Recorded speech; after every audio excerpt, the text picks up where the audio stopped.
I'm going to throw a cylinder, which is very similar to the bowl actually.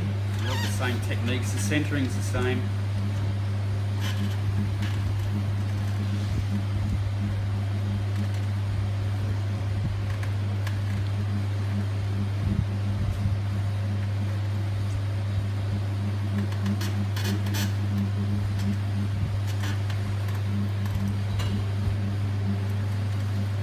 Now I drill a hole.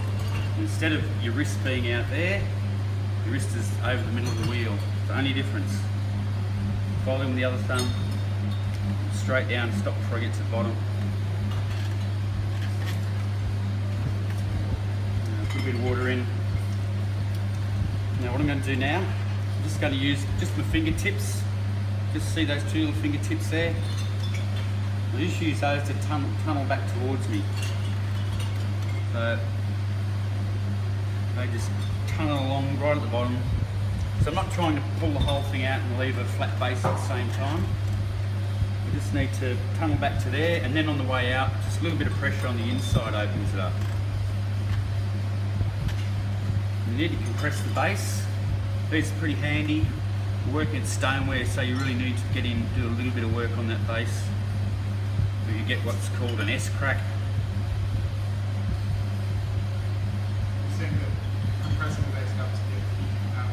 That's right, yep.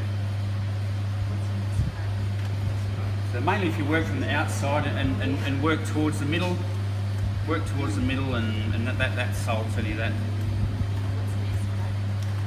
But when you get it out of the kiln, there'll be a crack on the bottom, which is like an S.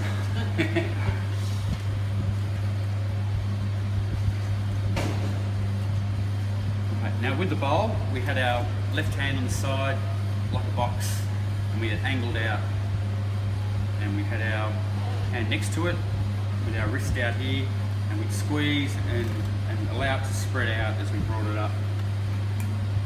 Only difference, the left hand's in an upright position instead of angled out, and this hand, the position of your right wrist, is directly over the middle of the wheel.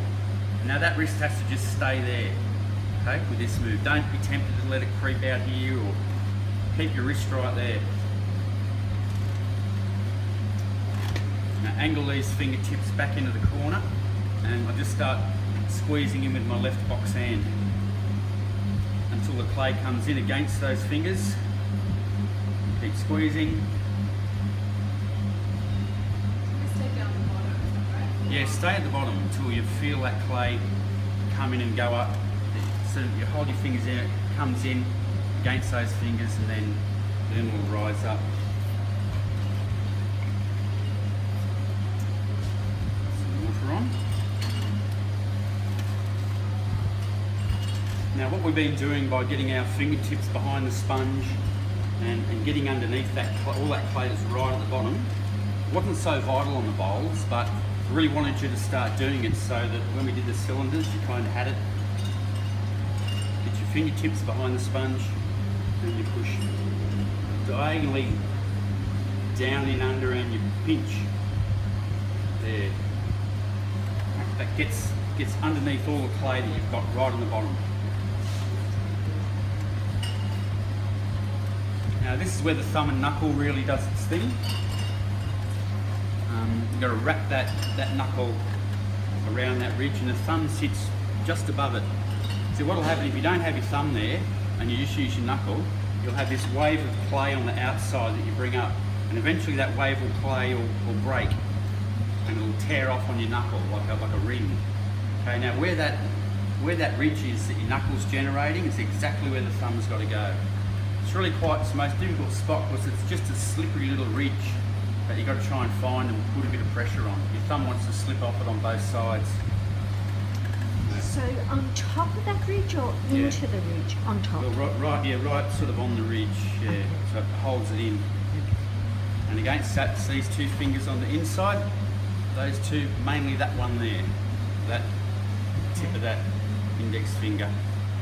It's the same as the bowl. That finger and that knuckle have to find each other.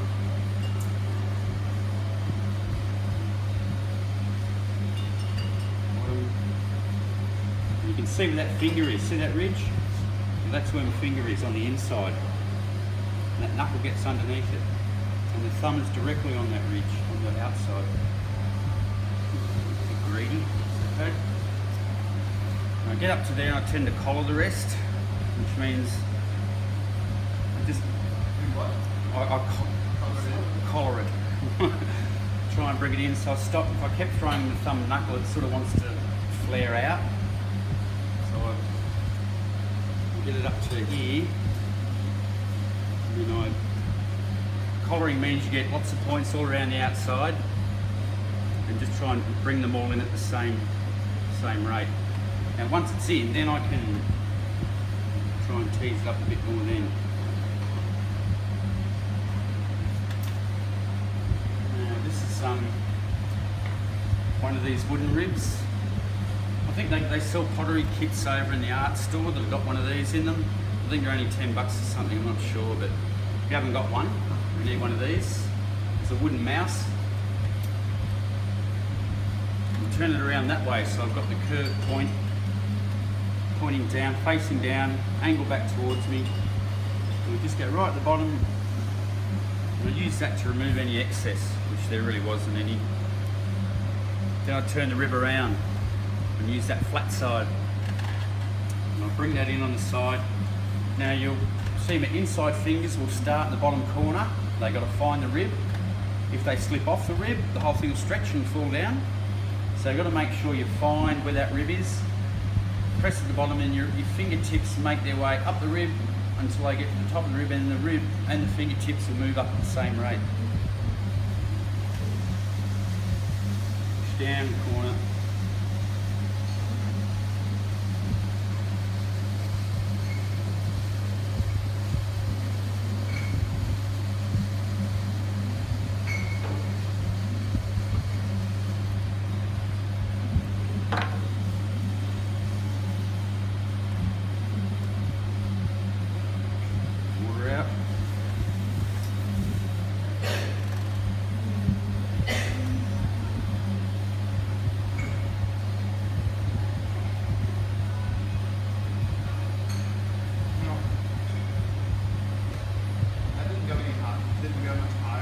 Didn't go any higher.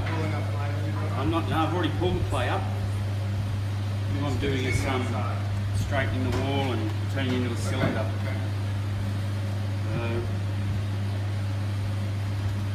These are just basic cylinders. We're not turning them into vases just yet. This is all I'm going to show you today.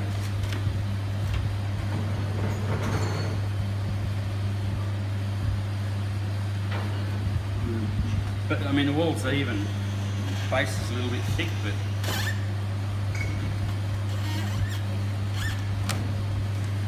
is that considered thick by the time you turn to the other side? And you need that half, wouldn't you, to be able to turn the bottom? We don't really turn the bottom cylinders much. Cylinders, yeah. okay. So try not to. Throw it on. Seal it on.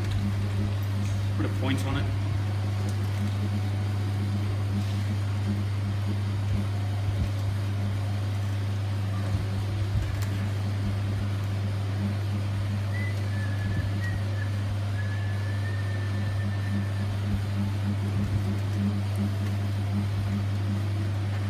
Often don't look at it when I'm centering for two reasons. It really helps me center if I'm not looking at it, and also I don't like getting splashed in the eyes. So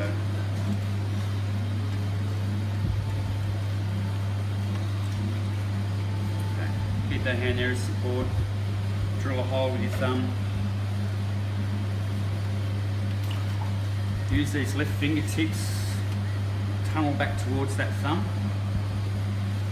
A little bit of pressure on the way out. Work your way back into the centre.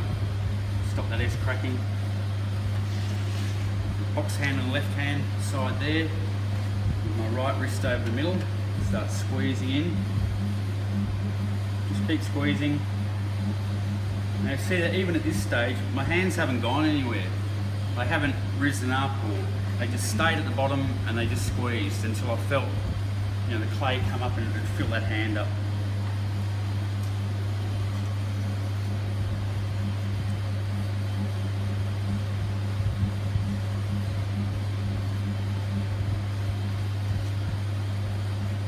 blade at the end of that move.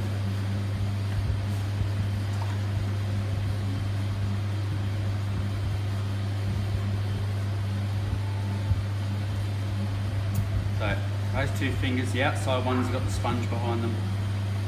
I can push down against the back and pinch in against those inside fingers. Now leave the inside fingers there, you may as well. Get your thumb and knuckle on the outside. Often hang on to the sponge because it keeps some lubrication in between those 2 points.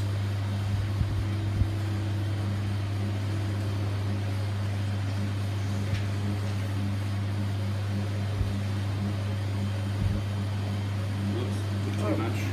Sorry.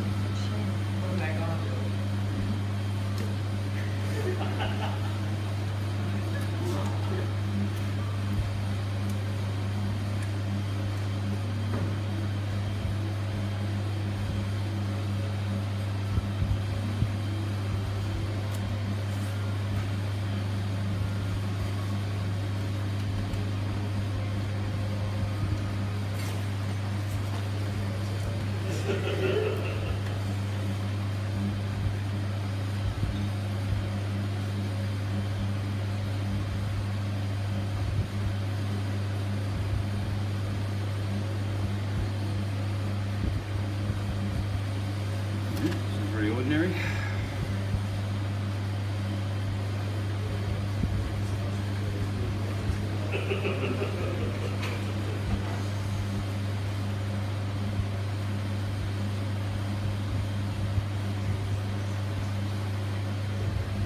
Not quite recovered, but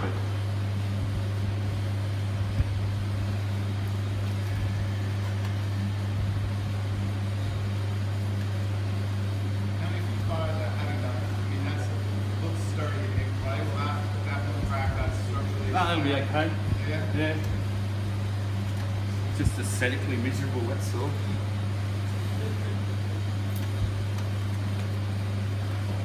Let's start with the sound. Yeah. It's amazing. It wouldn't be rough enough for government work, but...